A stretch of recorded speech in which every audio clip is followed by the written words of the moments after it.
Hello students, आज हम start कर रहे हैं चैप्टर 5 जिसका नाम है समांतर श्रेणियां। तो चैप्टर को स्टार्ट करने से पहले हम ये समझेंगे कि ये समांतर श्रेणियां क्या होती है। समांतर श्रेणियां जिसमें शब्द है एक श्रेणी। पहले श्रेणी का मतलब समझें क्या होता है। श्रेणी से मतलब है कोई भी नंबर्स एक ही लिखे हुए हैं इकट्ठे, इसे कहते हैं सीक्वेंस। श्रेणी से मतलब है सीक्वेंस कि कुछ नंबर हमें इकट्ठे लिखे गए हैं। फॉर एग्जाम्पल जैसे मैंने गिनती लिखी 1 2 3 4 5 एंड सो ऑन, तो ये हमारे पास संख्याएं लिखी गई हैं। इसी तरह से क्लास में जो मैथ्स टेस्ट हुआ है, अगर हम बच्चों के मार्क्स नोट करके लिखें और उन्हें, जैसे फॉर एग्जांपल किसी बच्चे के 15 में से 15 मार्क्स का टेस्ट है, किसी बच्चे के 10 मार्क्स आए हैं, किसी के 12, किसी के 14, किसी के 15, तो इस तरह से हम बच्चों के मार्क्स नोट करें और उसे हम इकट्ठा लिखें। फॉर एग्जांपल किसी के 9 मार्क्स हैं, यहाँ पे कम भी हो सकता है। फॉर एग्जांपल किसी के हमने 8 मार्क्स लिखे, तो जिस तरह से संख्याओं को इकट्ठा लिखा जाता है इसे कहते हैं सीक्वेंस यानी कि श्रेणी। और भी संख्याएं जैसे सम संख्याएं हम लिखते हैं 2 4 6 8 10, या विषम संख्याएं लिखें 1 3 5 7 9 11। अब मैं कुछ भाज्य संख्याएं लिखती हूँ। भाज्य संख्याएं कहां से स्टार्ट होती हैं? 4 से। 4 6 8 9 10 12 14 15। भाज्य संख्याएं क्या होती हैं? जो एक और अपने अलावा भी किसी पहाड़े पर भाग होती हैं, उसे भाज्य संख्याएं कहते हैं। अब हम इन श्रेणियों को अगर ध्यान से देखें तो 1 2 3 4 5 सभी संख्याएं लगातार बढ़ रही हैं और एक एक के अंतर से बढ़ रही हैं। और अब अगर 1 2 3 4 5 लिखा तो सभी को पता है कि आगे क्या आएगा? 6, फिर 7, फिर 8। ऐसे ही 2 4 6 8 10, 10 के बाद 12 14 16, 1 3 5 7 9 11 13 15 17 19, 4 6 8 9 10 12 14 15 के बाद अब अगली भाज्य संख्या आएगी 16, फिर 18, फिर 20, फिर 21। इस तरह से ये श्रेणी की अगली संख्याएं हैं। इनमें से इस श्रेणी की जो संख्याएं हैं इन सब में अंतर अगर हम देखें, अंतर कैसे? कोई भी किसी भी संख्या का उससे पहले वाली संख्या से अंतर, 6 का 4 से अंतर, 8 का 6 से अंतर, सबका अंतर क्या है? 2। इसी तरह से 1 3 5 7 में 5 का 3 से, 7 का 5 से, 9 का 7 से अंतर क्या है? 2। भाज्य संख्या में 4 और 6 में से 4 का अंतर 2 है, 8 और 6 का अंतर भी 2 है, पर 9 और 8 का अंतर 1 है, 10 और 9 का अंतर भी 1 है, 14 और 15 का अंतर भी 1 है, 12 14 का अंतर 2 है। तो इन श्रेणियों में तो अंतर सभी संख्याओं में फिक्स एक जैसा बढ़ रहा है, 2 का, लेकिन भाज्य संख्याओं में जो अंतर है वो एक जैसा नहीं है। तो जिन श्रेणी में जो संख्याएं हैं वो एक ही अंतर से बढ़ रही हों या घट रही हों उसे कहते हैं समांतर श्रेणी। तो जो श्रेणियां होती हैं उनमें से कुछ तो समांतर श्रेणी होती हैं और कुछ समांतर श्रेणी नहीं होती। फॉर एग्जाम्पल ये जो सीरीज है, ये जो सीक्वेंस है, ये समांतर श्रेणी नहीं है। समांतर श्रेणी को अरिथमेटिक प्रोग्रेशन यानी कि एपी से लिखा जाता है, एपी से भी लिखते हैं। तो अब हम क्वेश्चन करते हुए समांतर श्रेणी को एपी से लिखेंगे। जरूरी नहीं है कि ये संख्याएं हमेशा बढ़ें, संख्याएं घट भी सकती हैं। जैसे मैंने 2 1 फिर 0, उससे पहले क्या होता है? -1 -2 -3, इस तरह से।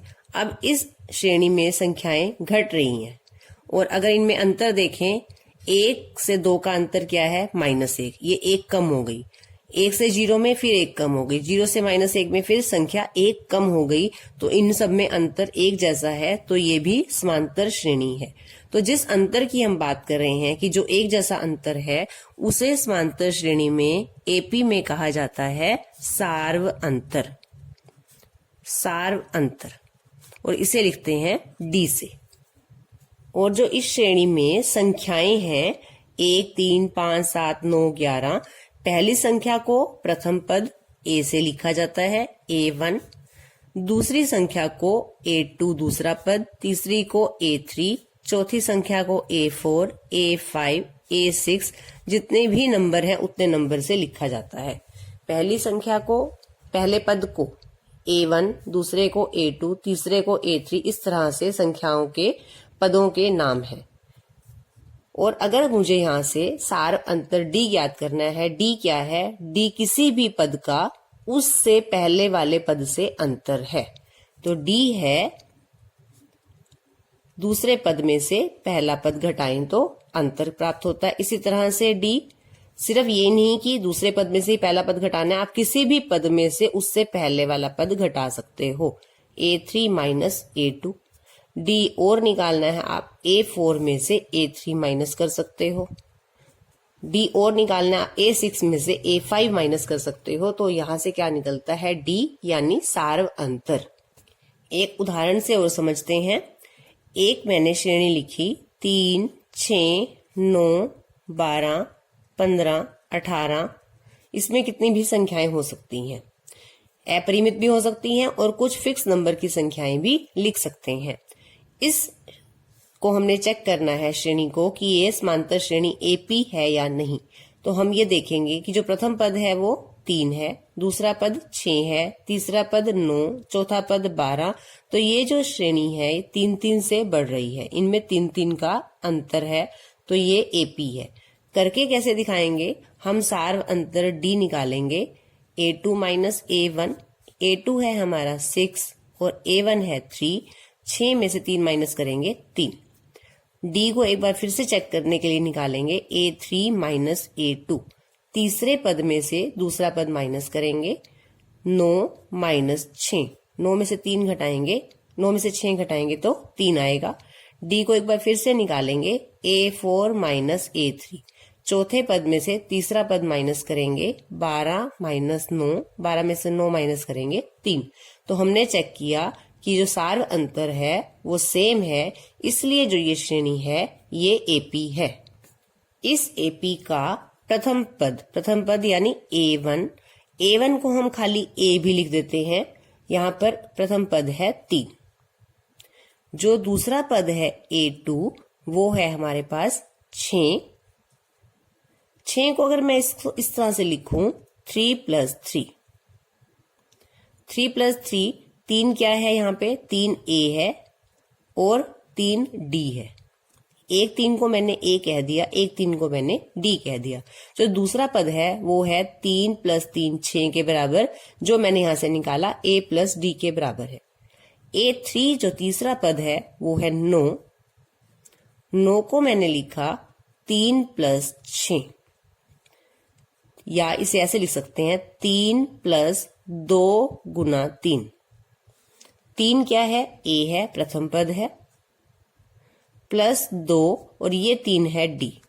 आगे वाले 3 को मैंने A कहा, पीछे वाले 3 को D कहा। तो A3 जो निकला वो है मेरे पास A प्लस 2D। A4 चौथा पद है इस श्रेणी का 12 को लिखा मैंने 3 प्लस 9, 3 प्लस 9 को लिखा मैंने 3 गुना 3 9। पहले 3 को A कहा हमने और पीछे वाले 3 को D। तो A4 किसके बराबर आ गया? A प्लस 3D के। एक और लिख करके देखते हैं A5 का मान है 15 को हमने लिखा 3 प्लस 12, 3 प्लस 4 गुना 3, 4 को 3 से गुना करते हैं तो 12 आता है। 3 पहले वाले 3 को कहा है A और पीछे वाले 3 को कहा है D। तो A5 का हो गया फॉर्मूला A प्लस 4D। तो इस तरह से हमारे पास ये पद के फॉर्मूले हैं। A1 तो A के बराबर है, A2 का फॉर्मूला बना A प्लस D, A3 का formula A plus 2D, A4 का formula A plus 3D, A5 का फॉर्मूला A प्लस 4D। तो इसी तरह से हम AP का कोई भी पद ज्ञात कर सकते हैं। यदि मुझे A10 10वां पद निकालना है A10, तो A10 का फॉर्मूला क्या बन जाएगा? A10 बराबर A प्लस 9D। अगर मुझे A22 निकालना है, A22 का फॉर्मूला क्या बन जाएगा? A plus 21D। कोई भी पद निकालना हो, A प्लस और यहाँ पे जितना नंबर का आपको पद ज्ञात करना है उससे एक कम D होगा। तो हम यहाँ से कोई भी पद AP का आगे कोई भी पद ज्ञात कर सकते हैं, लेकिन उसके लिए हमें A और D का मान पता होना चाहिए। यदि मुझे A और D के मान पता है तो मैं AP का कोई भी पद ज्ञात कर सकती हूँ।